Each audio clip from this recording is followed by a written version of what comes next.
Brittany, and welcome back to Britmas 2021. That time again, the advent calendar.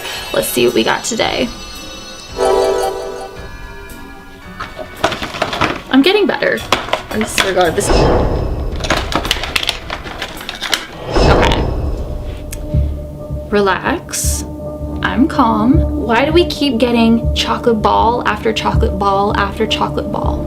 Anyways, let's get into this video. So imagine you move into a brand new home and it's haunted. I mean, it's not even a surprise anymore on my channel. This is apparently a true story. About 10 years ago, my 3-year-old son and I moved into a house. It was a very old house, and inside it always seemed to be just a little darker and a little colder than it should have been. Not long after we moved in, a friend of mine came to visit. The whole time we were sitting and talking, she seemed very uncomfortable. When I looked at her face, I noticed that something in the other room had caught her attention. Her eyes grew wide and she said, "I have to go." I asked her what was wrong, but she refused to tell me. Her odd reaction was freaking me out. So I kept on asking her. On her way out, she finally blurted out, "This house is haunted."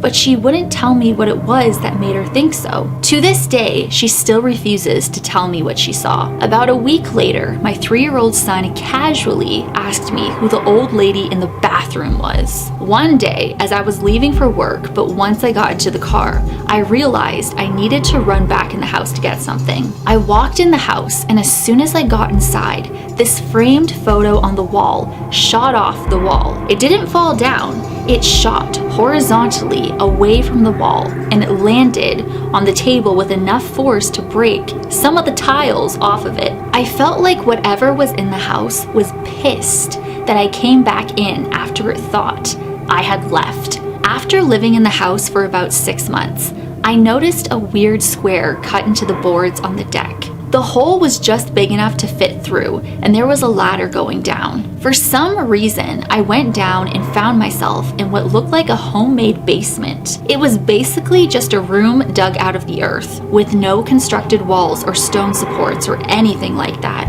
It was very dark, but I could see something over in the corner. It was a suspicious looking stone. It looked like one of those old headstones you see in cemeteries. Just then, some insects started jumping on me, so I got out of that basement as fast as I could and never went back. Now, this is the part that affected me the most. It's also the reason why we left the house. One night, I was in bed, laying on my stomach, just about to fall asleep.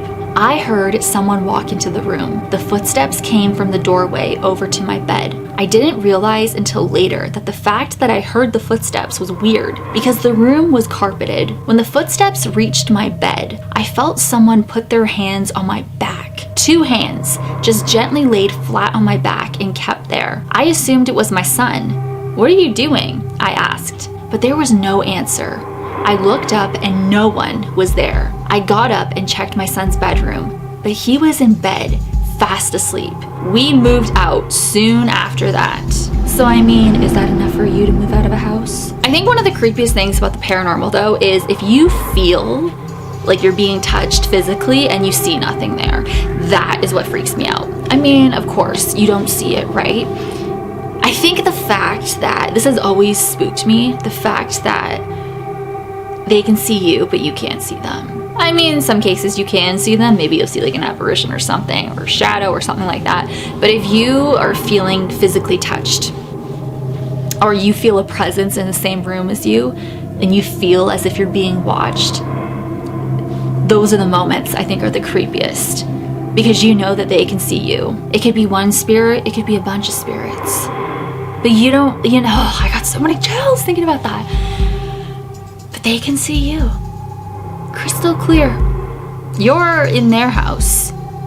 Their territory. They don't want you there. Maybe they do want you there, but usually they don't want you there. And you don't know what their intentions are. But I feel like when you're really in tune with yourself and you use your intuition, you can kind of feel as if you know what their intentions are. You know, when you walk into any room or anywhere, you get like vibes and stuff. We can just, it's our intuition. We know. We know when something's a bad vibe, something's a good vibe. You just know. So I feel obviously it's the same. in haunted houses or haunted places, whatever, you know if there's something evil looking at you, or you know if you need to get out of that house. But if there was something super dark, I think I would stay because I want it on camera. That's just how I am, you know. But anyways, thank you guys so much for watching. As always, you rock my world. And the song lyrics, Michael Jackson, hashtag team Brady44, hashtag friends, hey. And I will see you guys in my next video.